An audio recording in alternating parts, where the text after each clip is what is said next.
Talvez um dos temas mais debatidos hoje na política e no direito, na justiça, é a parcialidade ou não dos ministros do Supremo Tribunal Federal. E olha só, hoje chega uma notícia. Sabe quem vai julgar Bolsonaro? Flávio Dino. Não é brincadeira não. Pode até parecer uma piada de mau gosto, mas não é. O Lindenberg Farias, marido da Gleisi Hoffmann, ou namorado, não sei, comemorou. Acho que ele reconheceu aqui a parcialidade do Flávio Dino, que vai condenar o Bolsonaro. Olha o que ele escreveu. Adivinha quem pegou o recurso de Bolsonaro no STF? Flávio Dino. Não tem para onde Bolsonaro correr. Sem anistia. E aí, a parte da oposição veio todo mundo, né, criticar aqui. Olha só, Lindenberg, a Bia Kicis escreveu. Reconhecendo publicamente, sem constrangimentos, o caráter político-partidário de certas decisões judiciais. Outra aqui escreveu, aposta mais, assim fica claro nas cortes internacionais que o processo do Bolsonaro é enviesado e vai ser totalmente anulado. Charlon Barba. Luiz Camargo, você está assumindo publicamente a personalização da justiça e a parcialidade do Supremo? E é lógico que todo mundo foi e fez críticas aqui à postagem do Lindenberg Farias, que é escancarada a parcialidade do Flávio Dino. É óbvio, por questões legais e de direito, que Flávio Dino deveria se declarar suspeito aqui de votar qualquer processo atinente ao Bolsonaro. A turma da left, da extrema esquerda, lá da Carta Capital, também veio comemorar. Flávio Dino é sorteado relator de recurso de Bolsonaro contra a multa do TSE. Olha que absurdo que o Bolsonaro fez para tomar uma multa dessas. O Bolsonaro espalhou uma coisa tão absurda, tão abjeta, que mereceu a multa. O Bolsonaro falou que o Lula é ligado ao Petrolão e o Mensalão. E aí tomou essa multa de R$70 mil. Recorreu, vai cair na mão do Flávio Dino. O ministro Flávio Dino, do Supremo Tribunal Federal, foi sorteado, para analisar o recurso apresentado pelo ex-presidente Jair Bolsonaro contra uma multa de R$70 mil aplicado pelo Tribunal Superior Eleitoral. O TSE condenou Bolsonaro e a coligação pelo bem do Brasil pelo impulsionamento indevido de um vídeo que associa a imagem de Lula, do PT, aos escândalos do Mensalão e Petrolão. Que absurdo isso, não é? Fazer o quê? Pois é, pessoal, mas agora vamos falar sério.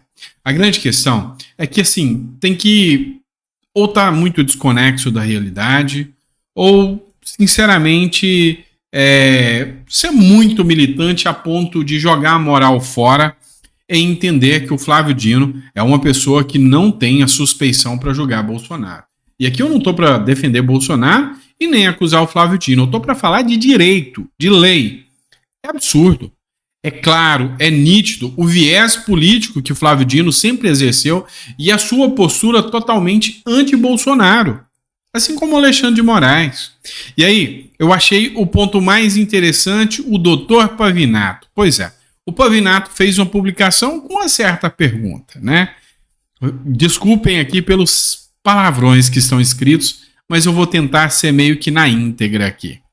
Se o Moro se tornou suspeito para julgar Lula ao se tornar ministro da Justiça de Bolsonaro, porque, caralho, né? O Dino, ministro da Justiça de Lula, não é suspeito para julgar Bolsonaro. Pera lá, vamos entender? O Sérgio Moro era um juiz. E como juiz, sempre atuante dentro das pautas jurisdicionais, condenou Lula. Num evento futuro, ad futuro, Bolsonaro convida Moro para se tornar ministro da Justiça. E, tempos depois, Moro se torna ministro da Justiça. Pela ação futura do Moro, ele foi considerado suspeito para julgar Lula. Vamos lá. Flávio Dino, militante do PCdoB, depois do PSB, Flávio Dino, político de esquerda, opositor de longa data de Bolsonaro, de ato pretérito, pessoa que acusava cabalmente Bolsonaro, chamava-o de genocida, de fascista e proferia ofensas contra Bolsonaro. Se torna ministro do Supremo e, por um ato pretérito, não vai ser declarado suspeito para julgar Bolsonaro. E aí, como escreve aqui o Pavinato, percebam, a pergunta não tem partidarismo. Se você acha justo, me ensina a não ver a pularia aqui, tá? Ou seja, tá escancarado. Pavinato escreveu, não entendo ou entendendo, não quero entender, né? Ou seja, não tem como falar, assim, é insano demais uma pessoa tentar advogar aqui no sentido de que não há parcialidade de um ministro como o Flávio Dino para julgar causas do Bolsonaro. Mas tá tudo bem, né? Quem sabe o Flávio Dino aí dá uma condenação, uma absolução do Bolsonaro e fala, não, eu sou imparcial, vamos tirar os 70 mil aqui, se vir a prisão para mim, eu julgo também, porque eu sou imparcial. Sei lá, né? Vamos lá, pessoal. Você não está vendo, e a gente vai partir para a próxima matéria, nenhuma das feministas criticando Lula por ser misógino. Lula, sabe aquele patrão arrogante, indecente? Resolveu, dá até dando moral na Justiça do Trabalho, resolveu, no meio de uma sessão lotada de homens, ou seja, dos ministros do Lula, quase tudo é homem, chamar a atenção de uma funcionária, a ministra da Saúde, deu como a gente diz no linguajar popular, deu um esporro nela, bem na frente de todo mundo. A ministra começou a chorar e Lula não se compadeceu. Foi a Janja que foi lá consolar ela. Mas não tem nenhuma feminista chamando Lula de misógino. Pois é. Dá uma olhada nessa matéria da CNN ao vivo aqui para vocês. CNN Brasil, tá? Começa, claro, com bastidores da reunião ministerial de hoje. A primeira-dama, Janja da Silva, acolheu o choro da ministra Nízia Trindade depois de uma bronca do presidente Lula na reunião ministerial. Confirmaram a mim 3 fontes que participaram do encontro. Janja foi acompanhada pelas demais ministras mulheres. Segundo revelou a minha parceira, a âncora do Bastidores, Tainá Falcão, Lula fez uma cobrança pública à Nízia sobre a sua atuação à frente da pasta da saúde. Além de uma ação contra a dengue, o presidente também cobrou a ministra pela morte dos Yanomami, pela polêmica resolução do aborto, pela crise nos hospitais federais no Rio de Janeiro e pelo relacionamento complicado com o Congresso. Ou seja, tudo o que aconteceu é tudo culpa da ministra Nízia Trindade e é ela que fez a popularidade do Lula despencar. É isso que o Lula falou, tá? Aí, deixa eu te fazer uma pergunta burra, mas uma pergunta bem besta mesmo. Chega a ser idiota a minha pergunta, mas você vai me desculpar por isso. Deixa eu te perguntar só uma coisa. Se fosse o Bolsonaro que fizesse uma mulher chorar, uma ministra, uma repórter, alguém chorar, como é que estaria o jornal hoje? Como é que estaria as capas de revista Bolsonaro, misógino do ano? Você já parou para pensar nisso? É idiota a minha pergunta. Mas e se fosse o Bolsonaro? Como que a imprensa hoje estaria tratando? Ia ter até ação no STF por misoginia do Bolsonaro. Tô errado? Tô mentindo? Acho que não, né? A Bárbara do Te Atualizei, que é mulher, fez uma postagem aqui, tá? Falando o seguinte: o presidente da República cobra uma ministra por seu pífio governo e o resultado foi o choro de uma ministra de Estado, que acabou consolada pela esbanja. Não tem como dar certo. Ninguém chamando o Lula de machista. Pois é. Janja acolhe o choro de Nízia Trindade depois de cobrança de Lula em reunião ministerial, dizem fontes. Além da ação contra a dengue, o presidente também cobrou a ministra pela morte dos Yanomamis, pela polêmica resolução do aborto, pela crise nos hospitais federais no Rio de Janeiro e pelo relacionamento com o Congresso. Mas vem cá, a resolução do aborto não era fake news da direita e mentira da direita? Pô, será que o Lula vai ser condenado por fake news também em falar que existia uma resolução do aborto? Coisa estranha, hein? Coisa estranha. Vamos lá, bora partir para cima. Tem mais matéria aqui. Dessa vez é sobre o Silas Malafaia. O Silas Malafaia confirmou de que o ato na Paulista do dia 25 foi para pressionar o STF, sim. Eu vou colocar uma publicação aqui da UOL para vocês. Eu achei super interessante a forma que a UOL postou aqui, né? O pastor Silas Malafaia disse em uma entrevista no YouTube que o ato na Paulista era para pressionar o STF e que ele falou para o Bolsonaro: você vai querer ser preso chorando ou vai para as ruas? Escuta só, e eu acho que o Silas Malafaia foi um verdadeiro amigo do Bolsonaro com essa orientação que ele deu. Escuta só. Silas Malafaia reconheceu que o ato na Avenida Paulista em favor de Bolsonaro era para pressionar o Supremo Tribunal Federal. Numa entrevista a Antônia Fontanelli, Silas Malafaia contou os bastidores da organização do ato. Diz que ligou para o Bolsonaro e falou: você vai querer ser preso chorando aí em Mambucaba ou vai querer ser preso com o povo na rua? Vamos para a rua, foi o que ele disse. Porque se você for preso, vai ficar feio. E aí foi justamente quando ele convenceu o Bolsonaro de que era preciso ir para as ruas para pressionar o Supremo Tribunal Federal. Falamos sobre esse assunto com o nosso colunista de política, Josias de Souza. Eu tenho mais o que fazer do que ouvir o Josias de Souza, só para constar. Mas eu acho muito interessante a forma que o Malafaia encarou o negócio. E tá certo. Vai ficar chorando, esperando o STF vir e te prender? O ato do dia 25 foi vamos dizer assim, foi uma redenção do Bolsonaro que trouxe o povo na rua para o lado dele. Assustou sim. Eles tentam dizer que não, mas é visível que assustou. É fato. Ou seja, colocaram o pé no freio, acalmaram e mostrou o que é óbvio. Bolsonaro tem mais popularidade do que Lula. O Nicolas Ferreira, durante uma fala na tribuna, ele falou o seguinte: eu desafio todos vocês. Querem prender? Prendam Bolsonaro. Façam. Prendam Bolsonaro. E vocês vão ver o agro parar, vocês vão ver os caminhoneiros pararem, vocês vão ver os empresários pararem. Prendam Bolsonaro. É uma aposta alta do Nicolas, tá? Vamos ser sinceros. Não sei, hoje, sinceramente, não sei se esses setores parariam mesmo. Mas uma coisa é certa: eu não colocaria minha mão no fogo para ver. Se eu tivesse na pele do STF aqui, eu não ia pagar para ver. Se prender Bolsonaro, vai ficar muito feio para o STF. Não só aqui no campo nacional, não. O mundo vai repercutir essa notícia. E será que vai ser positivamente para o Lula ou vai soar como um jeito maduro de ser? Ou seja, a venezuelização do Brasil escancarada.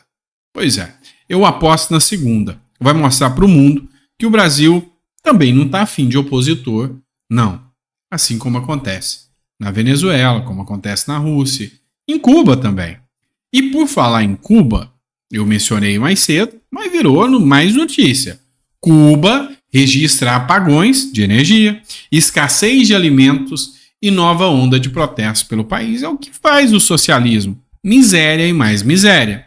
Milhares de pessoas saíram às ruas de Santiago, segunda maior cidade de Cuba, em protesto público neste domingo. De acordo com as publicações em redes sociais e relatos oficiais, a ação popular ganhou volume e movimentou autoridades do país caribenho a monitorar os atos de perto. Os manifestantes gritavam a palavra de ordem como energia, comida e liberdade, enquanto os apagões em alguns locais se estendiam por 18 horas ou mais por dia. Cuba tem enfrentado escassez de alimentos, combustível, energia e medicamentos, que tem fomentado uma fuga recorde de mais de 400 mil pessoas para os Estados Unidos. Diante da ampla repercussão, a polícia chegou a Santiago para conter os manifestantes, conforme publicado nas redes sociais pela estatal Cuba Debate. Ainda não há informações se alguém foi preso durante a mobilização. Pois é. E ainda tem esquerdista que defende o regime, né? Ó, tem um comentário aqui, ó. Fernando Mendes, eu nem tinha lido. Sou cubano e sofri o comunismo na carne. Até hoje, ainda levando vários anos no exílio. O comunismo não é caminho para nenhum país que ame a democracia e a liberdade. Obrigado pelo relato aí. E tá bem. Vamos lá.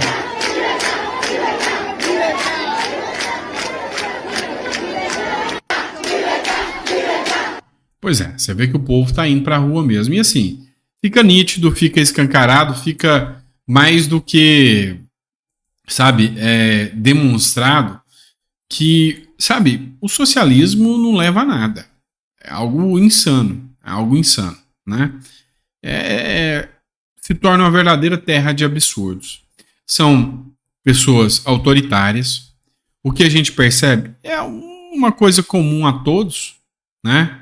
São socialistas onde o povo passa fome e eles viajam, gastam luxuosos recursos, né, em hotéis luxuosos, gastam muitos recursos públicos em hotéis luxuosos, gasta dinheiro com viagens faraônicas, tem roupas, sapatos, carros, todos, coisa de majestade, né, coisa de faraônica também, coisa da realeza, enquanto o povo sofre.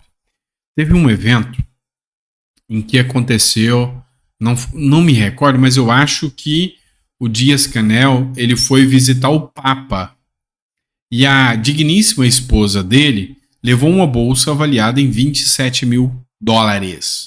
Você tem noção do que é isso para um trabalhador cubano que tem uma média de salário de $15 a $20 por mês? Meu irmão, é isso que eles têm.